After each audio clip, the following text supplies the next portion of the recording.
गेली एक वर्षभरापासून जिल्हा परिषद प्राथमिक शाळा कासारी तालुका धारूर जिल्हा बीड या ठिकाणी गावकऱ्यांच्या वतीने आणि शालेय समितीच्या वतीनं गेले वर्षभरापासून या ठिकाणी जवळपास 4 शिक्षकांची पदे रिक्त आहेत। या ठिकाणी पदवीधर शिक्षकांची देखील 2 या ठिकाणी रिक्त पदे आहेत आणि मुख्याध्यापकाचं पद देखील रिक्त आहे। गावकऱ्यांनी वेळोवेळी BO ऑफिस यांच्याशी संपर्क साधून ही शाळेमध्ये आमच्या जी शिक्षकांच्या नियुक्त्या रखडलेल्या आहेत त्या नियुक्त्या करण्यात याव्या यासाठी आम्ही विनंती अर्ज देखील केलेले आहेत, परंतु या प्रशासनाला कुठलीही याकडे या निवेदनाकडे गांभीर्याने दखल दिली नाही आणि या गांभीर्य नसलेल्या प्रशासनाच्या विरोधामध्ये आज आम्ही या ठिकाणी जिल्हा परिषद प्राथमिक शाळा कासेरी या ठिकाणी आम्ही कुलूप लावलेला आहे। आमची जिल्हा परिषद शाळा ही तालुक्यातील सगळ्यात जास्त पटसंख्या असलेली शाळा आहे।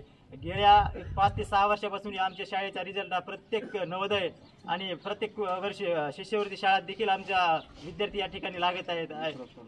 इस्रो या ठिकाणी पाठीमागे अजित पवार शिव असताना या ठिकाणी इस्रोची जी सहल झाली होती, या सहलीमध्ये देखील आमच्या जिल्हा परिषद शाळेच्या विद्यार्थ्यांची निवड झाली होती आणि ते इस्रो दौरा देखील करून आले आहेत। एवढी आमची पटसंख्या एवढी चांगली असताना, आमची शाळेची एवढी विद्यार्थ्यांची प्रगती देखील एवढी चांगली असताना केवळ शिक्षकांच्या अभावी आमच्या या जिल्हा परिषद प्राथमिक शाळा कासेरीचे शैक्षणिक विद्यार्थ्यांचे नुकसान होत आहे आणि म्हणूनच आमची हीच मागणी आहे की येणाऱ्या 1-2-4 दिवसामध्ये या ठिकाणी सर्व प्रशासनानं याकडे कठोर लक्ष देऊन या ठिकाणी आमच्या मुख्याध्यापक आणि 2 पदवीधर शिक्षकांची जागा त्वरित भरण्यात यावी, नाही तर यापेक्षा देखील तीव्र आणि उग्र पद्धतीनं आंदोलन आम्ही या ठिकाणी शिव ऑफिसमध्ये शाळा भरवून देखील या ठिकाणी आंदोलन करणार आहोत। प्रशासनानं गांभीर्य घेऊन पुढील कारवाई तात्काळ करावी आणि या ठिकाणी जिल्हा परिषद प्राथमिक शाळा कासेरी या ठिकाणी सर्व BO ऑफिस आणि केंद्र प्रमुखांनी या ठिकाणी देऊन शाळेला व्हिजिट द्यावी ही गावकऱ्यांची मागणी आहे।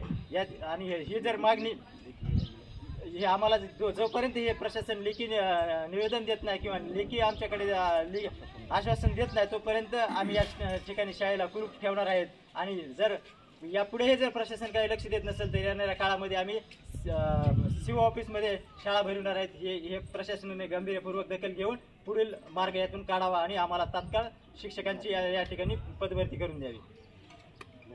धन्यवाद।